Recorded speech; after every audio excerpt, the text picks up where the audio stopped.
हर किसी को मालूम है कि गणेश जी को मोदक और मिठाई कितनी पसंद है। शायद इसलिए भी वो किसी के भी निमंत्रण को स्वीकार कर लेते हैं और पेट के साथ ही मन भर कर मिठाई खाते हैं। एक बार की बात है, धनपति कुबेर ने भगवान शिव और माता पार्वती को भोज पर बुलाया, लेकिन भगवान शिव ने कहा कि मैं कैलाश छोड़कर कहीं नहीं जाता हूँ, और पार्वती जी ने कहा कि मैं अपने स्वामी को छोड़कर कहीं नहीं जा सकती। तब उन्होंने कहा कि आप हमारे स्थान पर गणेश को ले जाओ, वैसे भी उन्हें मिठाई और भोज बहुत पसंद आते हैं।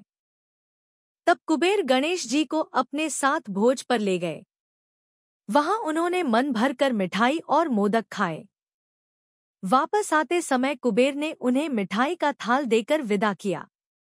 लौटने समय चंद्रमा की चांदनी में गणेश जी अपने चूहे पर बैठकर आ रहे थे, लेकिन ज्यादा खा लेने के कारण बड़ी ही मुश्किल से अपने आप को संभाल पा रहे थे।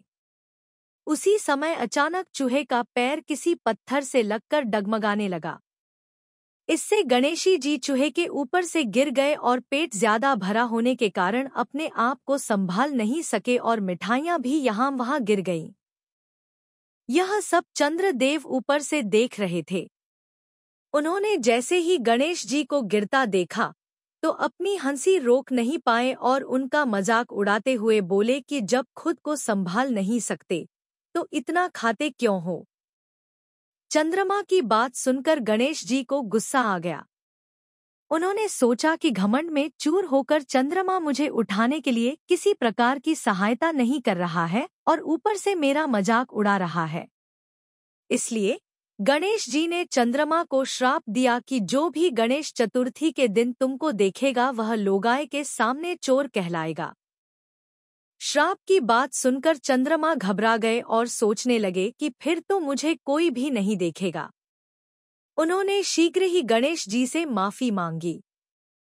कुछ देर बाद जब गणेश जी का गुस्सा शांत हुआ तब उन्होंने कहा कि मैं श्राप तो वापस नहीं ले सकता, लेकिन तुमको एक वरदान देता हूँ कि अगर वही व्यक्ति अगली गणेश चतुर्थी को तुमको देखेगा तो उसके ऊपर से चायर होने का श्राप उतर जाएगा।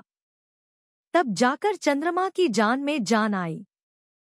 इसके अलावा एक और कहानी सुनने में आती है कि गणेश जी ने चंद्रमा को उनका मजाक उड़ाने पर श्राप दिया था कि वह आज के बाद किसी को दिखाई नहीं देंगे।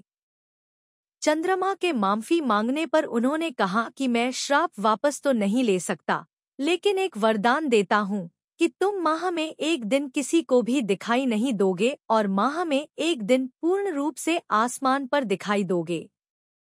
बस तभी से चंद्रमा पूर्णिमा के दिन पूरे दिखाई देते हैं और अमावस के दिन नजर नहीं आते। Please like, share and subscribe.